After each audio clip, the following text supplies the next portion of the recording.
तो अगली चर्चा जो हम करने वाले वो बहुत महत्वपूर्ण है। अगर आपके घर का भी कोई सदस्य किसी असाध्य रोग से पीड़ित है, आपको सावन में कैसे और कितनी बार करना है मृत संजीवनी महामृत्युंजय मंत्र का जाप, आइए जानते हैं पंडित जी से। तो पंडित जी बताइए, कौन सा है ये मंत्र और ये वाकई असाध्य रोगों का काट है? क्या मेडिकल साइंस को चुनौती देने वाला है?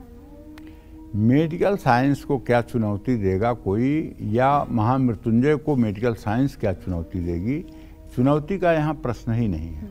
यहाँ तो बात है दवा और दुआ की। आप दवा कर रहे हो, दुआ उसमें काम करेगी।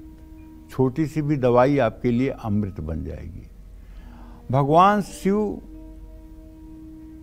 महादेव हैं, देवाधिदेव हैं, और ये बिना किसी संविधान संशोधन के किसी की आयु बढ़ाने में सक्षम है। महामृत्युंजय मंत्र का मृत संजीवनी महामृत्युंजय मंत्र जो है वो बहुत बड़ा है, और प्रायः ब्राह्मण अनुष्ठान में इसी मंत्र का जप करते हैं। ओम हौम जूम शह, ओम भूर्भुवः स्वः, ओम त्रयंबकम यजामहे सुगंधिम पुष्टिवर्धनम, उर्वारुकविं बंधनान् मृत्युर्मुक्षीय मामृतात्, स्वः भुवः भू, ओम सह जूम हौम ओम।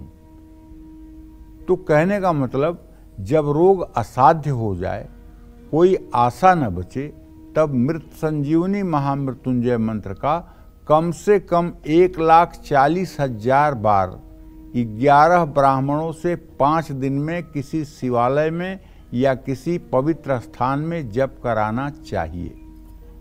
अगर आपके पास पैसे नहीं हैं, आप महामृत्युंजय का जप नहीं करवा सकते, आपके पास इतना पैसा नहीं है कि आप अनुष्ठान करवा सकते हैं, और आपका पेशेंट हॉस्पिटल में जीवन और मौत की सांसें गिन रहा है, तो उसके लिए एक ऐसा उपाय बताऊंगा जिसका चमत्कार आपको उसी दिन दिखाई देगा। आप किसी तरह से 108 3 पत्ते वाले बेलपत्र की व्यवस्था करिए, और उसको अच्छे से धो करके एक पीतल की थाली में रख लीजिए। उसके ऊपर चंदन का इत्र छिड़क दीजिए, और वो थाली सहित बेलपत्र लेकर किसी शिवालय में चले जाइए। दाहिने हाथ से बेलपत्र और बाएं हाथ से जल लगातार शिवलिंग पर गिराते रहिए, और महामृत्युंजय मंत्र को बोलते रहिए। अगर आपको महामृत्युंजय मंत्र बोलना नहीं आता है तो पंडित से बुलवाइए। 108 बेलपत्र चढ़ाने मात्र से और 108 बार महामृत्युंजय बोलकर शिवलिंग पर बेलपत्र चढ़ाने मात्र से पेशेंट को इमीडिएट रिकवरी होनी शुरू हो जाएगी।